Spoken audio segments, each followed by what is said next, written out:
आइए कक्षा 10वीं गणित में आज हम अध्याय 2 दो चरों वाले रैखिक समीकरण का अध्ययन करते हैं।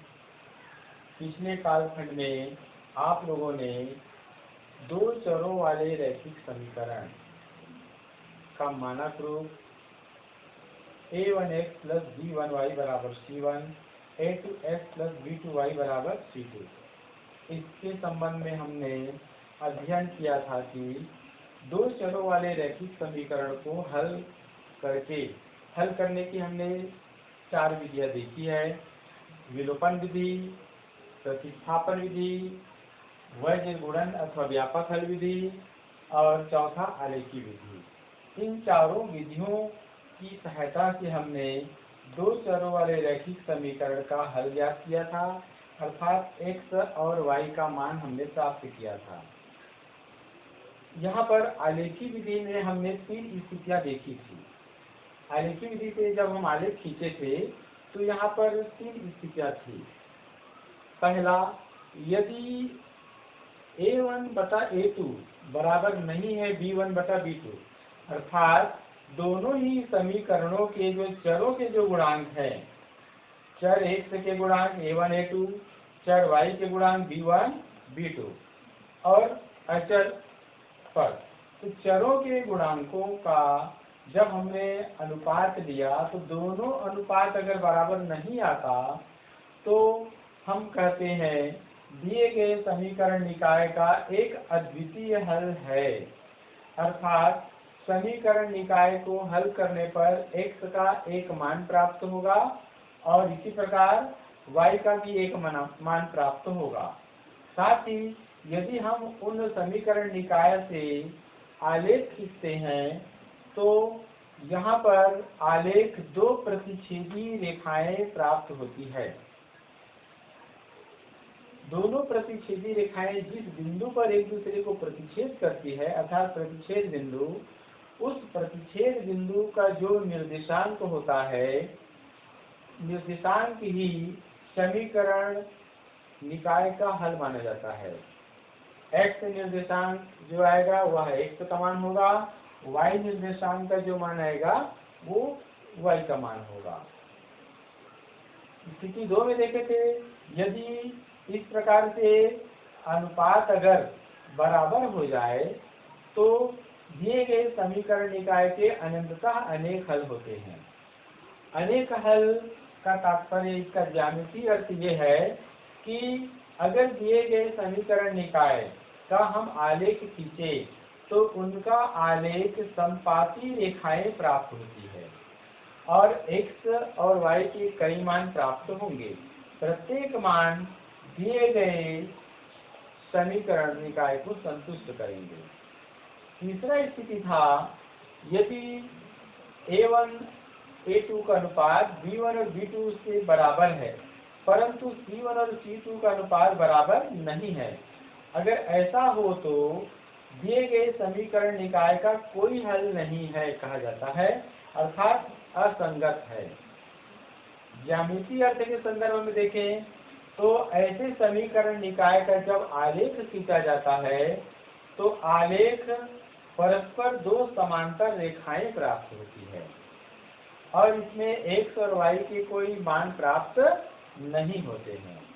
तो इस प्रकार से 4 विधियों के द्वारा हमने दिए गए समीकरण निकाय का हल ज्ञात करना सीखा।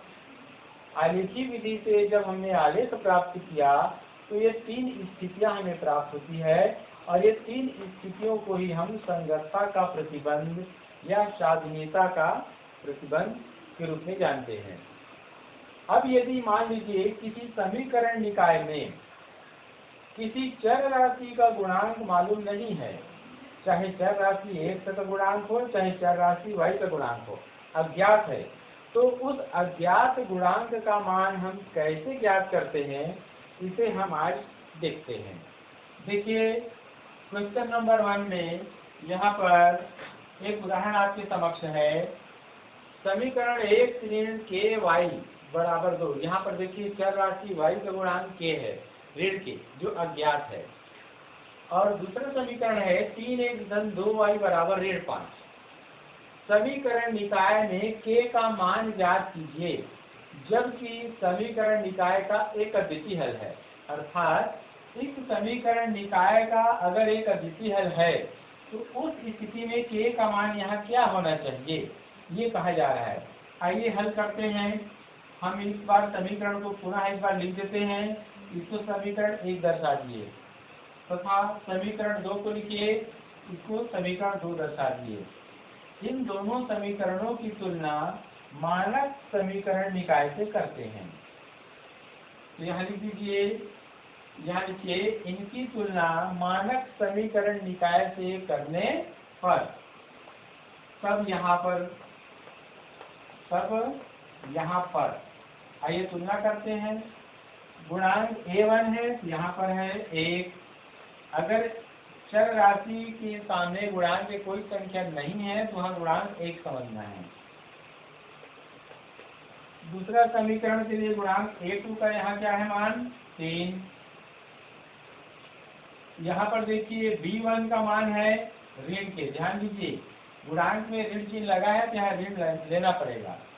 और इसी प्रकार b2 का मान है यहाँ पर 2, c1 का मान है 2, c2 का मान है ऋण 5। ऐसे अब हमें अद्वितीय हल के लिए एक मान प्राप्त करना है तो यहाँ लिखेंगे हम अद्वितीय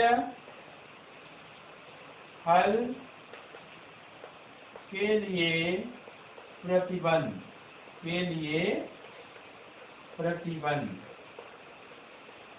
ऐसे। आइए प्रतिबंध लिखते हैं। ये वाला प्रतिबंध है a1 बटा a2 बराबर नहीं है b1 बटा b2। मान रखिए a1 और a2 का मान है 1 और 3, तो यहाँ हो गया 1 बटा 3 बराबर नहीं है b1 और b2 का मान है ऋण k बटा 2 ऐसे। फिर गुणा कीजिए तो 3 का गुणा ऋण k से तो ऋण 3k बराबर नहीं है 2 1 का 2। यहाँ तिर्यक गुणा है, ये तिर्यक गुणा। आगे देखिए इसका अभिप्राय है k बराबर नहीं है, ये 3 बटा में चला जाएगा और ये ऋण चिन्ह इसको मिल जाएगा। तो इस प्रकार से हमने k बराबर नहीं है ऋण 2 बटा 3 प्राप्त किया। अर्थात यह अतः k बराबर नहीं है ऋण 2 बटा 3 के लिए दिए गए समीकरण निकाय